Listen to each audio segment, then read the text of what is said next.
Small cap mid cap ज़बरदस्त return देते हैं। अगर डेटा देख के बताऊं तो स्मॉल कैप म्यूचुअल फंड्स की जो कैटेगरी है उसका एवरेज रिटर्न पिछले 5 साल का 34% अप्रॉक्सीमेटली पर एनम रहा है। 3 साल का लगभग 25% के आसपास, और अगर पिछले 1 साल का रिटर्न देखूं तो 33% के आसपास। जब इतना रिटर्न है तो हम लोग वेल्थ क्यों नहीं क्रिएट कर पाते हैं स्मॉल कैप मिड कैप से? इसी बात का जवाब मैं इस वीडियो के अंदर देने की कोशिश करूंगा।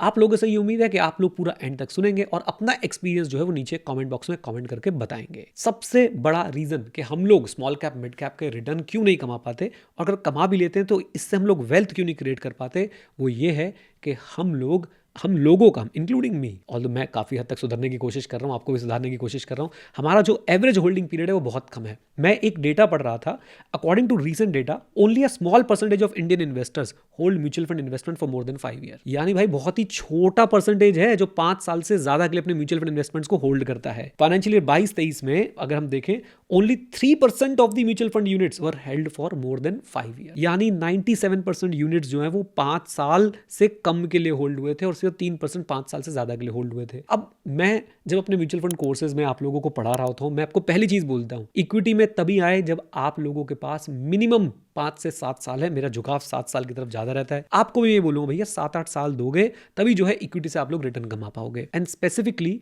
स्मॉल कैप मिड कैप में अभी तो चलो हम लोग भाई एक बड़ी अच्छी बुल मार्केट से जो है होके गुजरे हैं, तभी आपको बढ़िया रिटर्न्स दिख रहे हैं। आपको पता है यही अभी बहुत ज्यादा रिटर्न्स म्यूटेड भी होंगे, यानी हो सकता है कि आगे 2-3 साल आपको रिटर्न्स मिले ही ना। मैं ये नहीं कह रहा कि ऐसा ही होगा, बट इट इज पॉसिबल कि स्मॉल कैप मिड कैप आपको 2-3 साल रिटर्न दे ही ना, या आपको नेगेटिव रिटर्न दे अगले 2-3 साल। और यहां पे एक आम इन्वेस्टर इस बात को बर्दाश्त नहीं कर पाता है। वो देखता तो 5 साल के रिटर्न है, लेकिन इन्वेस्ट करता है 1 साल 2 साल 1.5 साल 2 साल 2.5 साल 3 साल के लिए, और उस 1 1.5 2 2.5 साल 3 साल में डिपेंडिंग अपॉन द किस्मत of the small retail investor, भाई अगर मार्केट नहीं चली या मार्केट म्यूटेड रही तो वो चुपचाप उसे एग्जिट करके निकल जाता है, इवन लॉसेस पे भी निकल जाता है। और ये सबसे बड़ा कारण है कि हम लोग अच्छे रिटर्न्स नहीं कमा पाते मिड कैप स्मॉल कैप पे, और अगर परसेंटेज वाइज अच्छे रिटर्न कमा भी लें तो हम अच्छी वेल्थ क्रिएट नहीं कर पाते। क्यों नहीं कर पाते? क्योंकि हमें जैसे ही वहां पे जरा सा भी मार्केट में शांति नजर आती है, मार्केट गिरती हुई नजर आती है, हम अपने म्यूचुअल फंड्स को बेच देते हैं। हमेशा याद रखिएगा मेरी एक बात को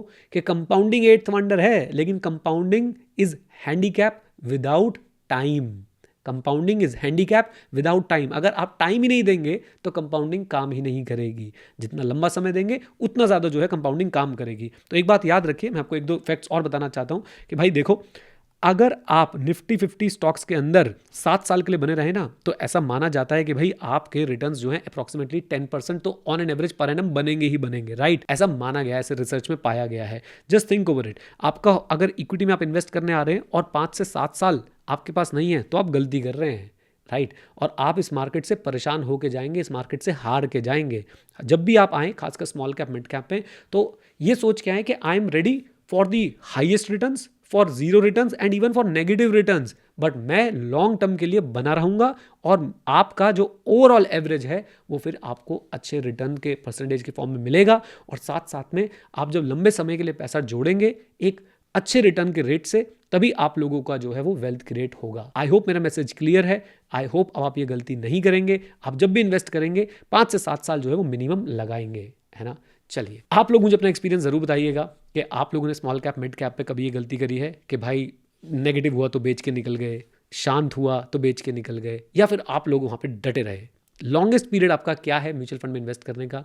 मेरा जो सबसे पुराना म्यूचुअल फंड है वो 2016 में जो मैंने SIP शुरू करी थी वो आज भी मेरे पास है, राइट? और कई म्यूचुअल फंड्स ऐसे हैं जिन्हें 8 साल 7 साल 6 साल हो गए। ऑनेस्टली आपको एक बात बताऊं तो 1-2 पर्टिकुलर AMCs को छोड़ के मैंने किसी भी AMC के म्यूचुअल फंड्स बेचे ही नहीं है। मैं बस इकट्ठा करता जा रहा हूँ, होल्ड करता जा रहा हूँ। आप लोगों से भी जानना चाहूंगा कि आप लोग क्या कर रहे हैं। आप लोग क्या बहुत जल्दी जल्दी फंड स्विच करते हैं, या आप लोग बने रहते हैं एक पर्टिकुलर म्यूचुअल फंड के साथ लंबे समय के लिए?